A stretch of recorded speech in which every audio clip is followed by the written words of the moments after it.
In a hypothetical world where the American economy collapses, millions of people lose their jobs, crime rises rapidly, and prisons become overcrowded.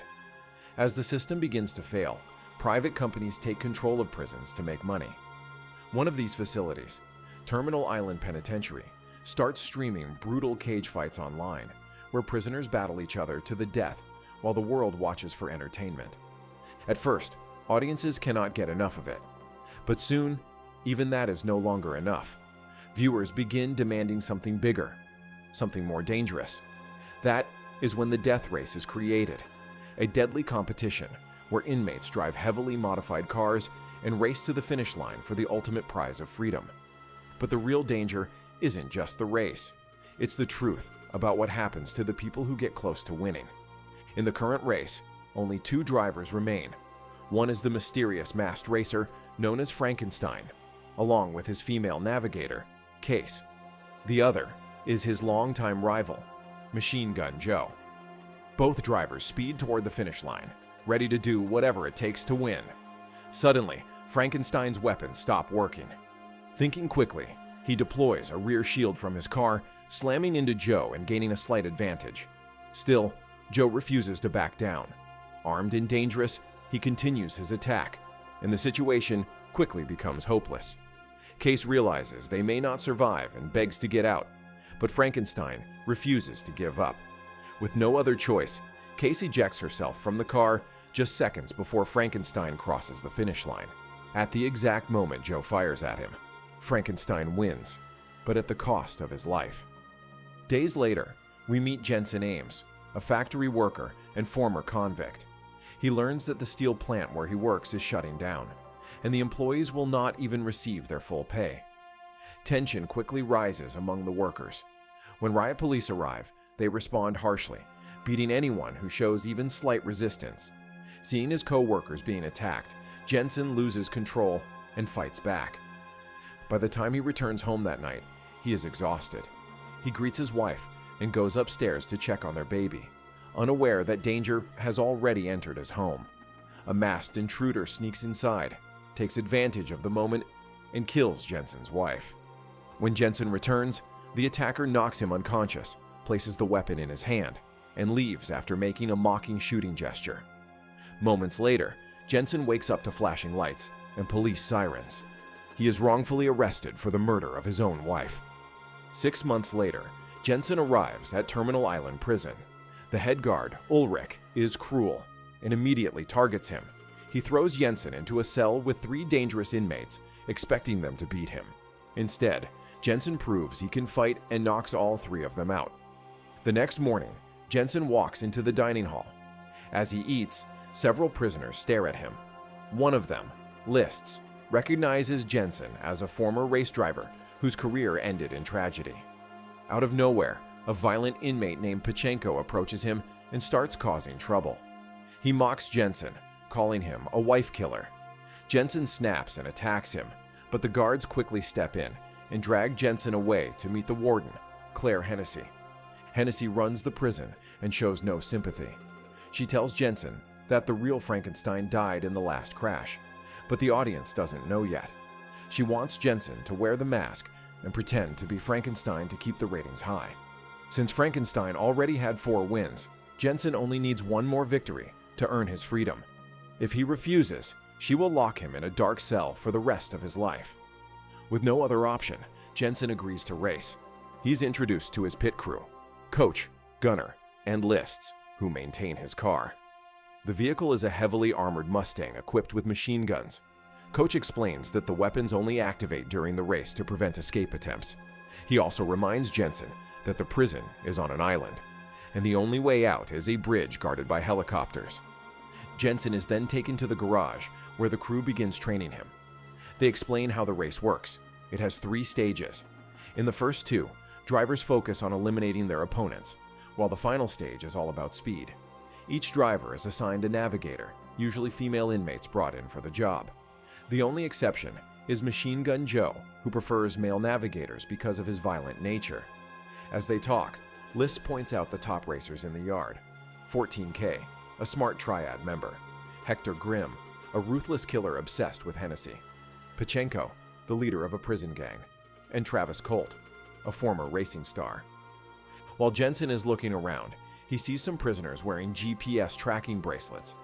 He suddenly remembers that the man who killed his wife was wearing that same bracelet. He realizes the warden must have sent a prisoner to frame him just so she could get a good driver for her show. And once he starts digging deeper, he realizes this prison is hiding something far worse than he imagined. The day of the first race arrives. Jensen puts on the leather suit and the metal mask.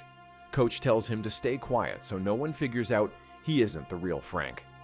Inside the car, Jensen meets his navigator, Case, who already knows about the arrangement. She reveals she's in prison for killing her husband, who's a police officer, after he was mean to her. The race begins with a roar. For the first lap, the guns are locked. The drivers just ram each other, trying to push cars off the road. On the second lap, the warden turns on the manholes, special plates on the ground. When a car drives over one, its weapons or shields turn on. The track turns into a war zone.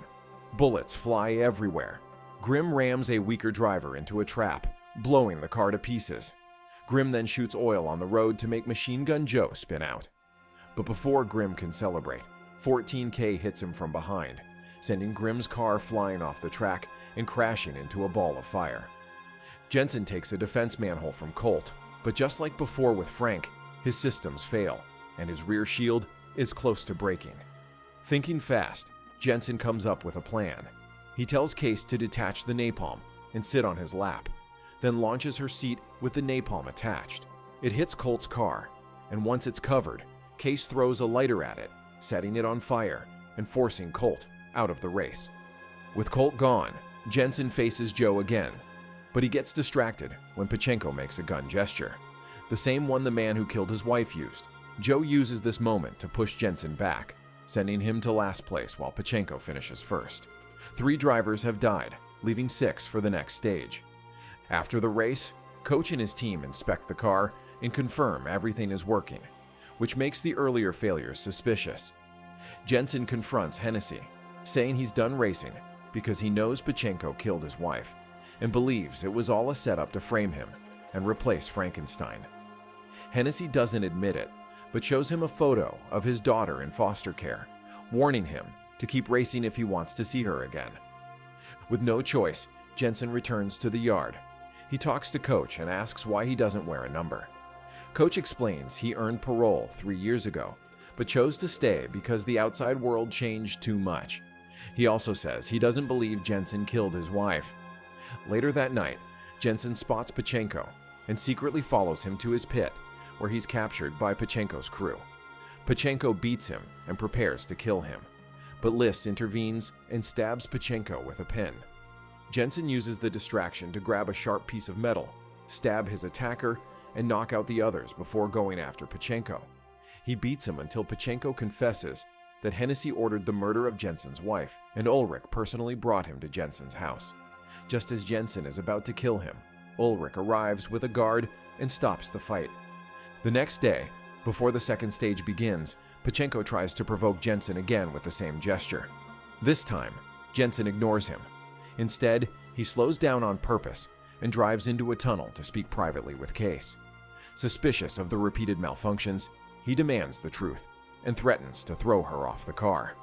Case admits she sabotaged Frank's rear weapons because Hennessy promised her freedom. She says Frank's death wasn't planned. Hennessy only wanted him to lose so he would remain in prison. But Frankenstein wanted to win by all means. Now knowing the truth, Jensen accelerates and rejoins the race. He avoids Joe and focuses on Pachenko.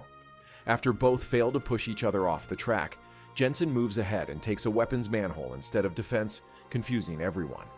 Then he suddenly spins the car around and fires at Pachenko while driving backward. After damaging his vehicle, Jensen turns forward again and releases smoke, causing Pachenko to crash into a concrete barrier. Jensen stops his car, steps out, and strangles Pachenko, finally avenging the dead wife. Hennessy, seeing everything that is happening, decides it's time to unleash the machine she has been secretly building. A massive, heavily armed tanker truck called Dreadnought. The truck is incredibly powerful and quickly catches up to the racers, instantly killing 2 competitors. Because it belongs to the warden, Dreadnought is allowed to drive through restricted buildings, giving it a shortcut that places it at the front of the race. It then slowly kills 14K's navigator, grabs his car with chains, and fires at it until it explodes, leaving only Jensen and Joe alive. Realizing they cannot defeat the truck alone, Jensen asks Liss to connect his communicator to Joe's car. Once he's in contact with Joe, they agree to work together. They flank the truck, dodging its attacks. And when a trap manhole appears, both cars drive over it with 2 wheels each, activating it. The trap rises, and Dreadnought crashes into it, ending the second stage of the race. Only Jensen and Joe are alive to move on to the final round.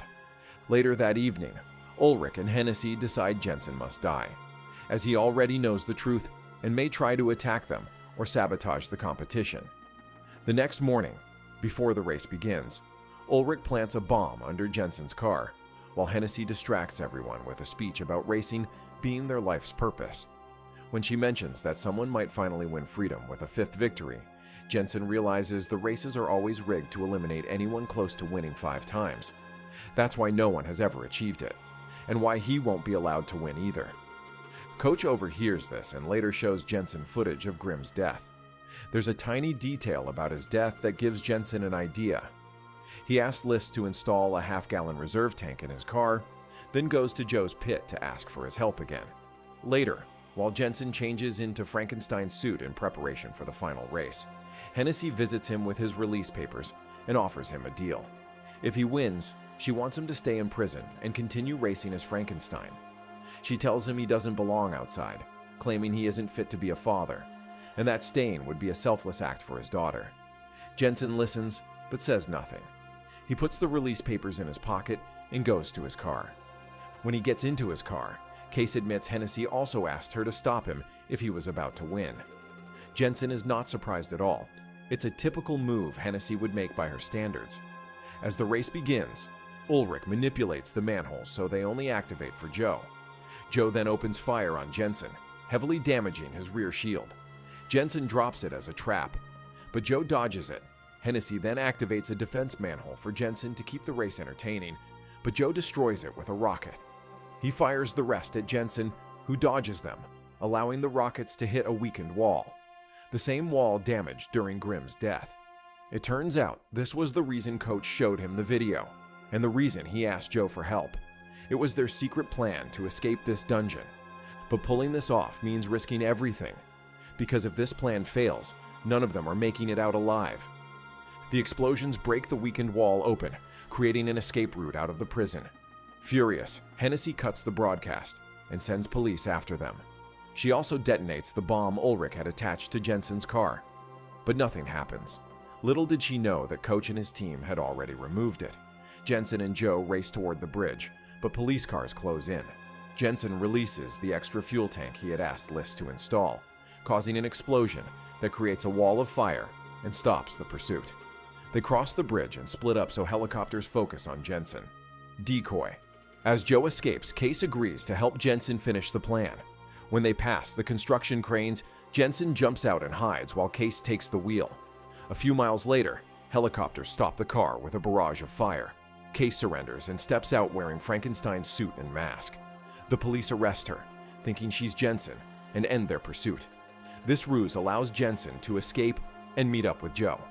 Together, they board a freight train and leave the island for good. Back at the prison, Ulrich says the ratings are off the charts and congratulating gifts are already arriving. Hennessy opens the gift box he's brought and finds the bomb Ulrich had put under Jensen's car, which then explodes, killing them both. Outside, Coach is seen holding the detonator, showing he's the one that planned the counterattack. 6 months later, Jensen and Joe are living in Santa Rosalia, Mexico. They run their own auto shop, and Jensen has regained custody of his daughter. Case later joins them after her release papers are processed, bringing a race car for them to inspect. And this is where the movie ends. Make sure to give it a like and subscribe to our channel for more interesting recaps. Like this, Recap, thanks for watching.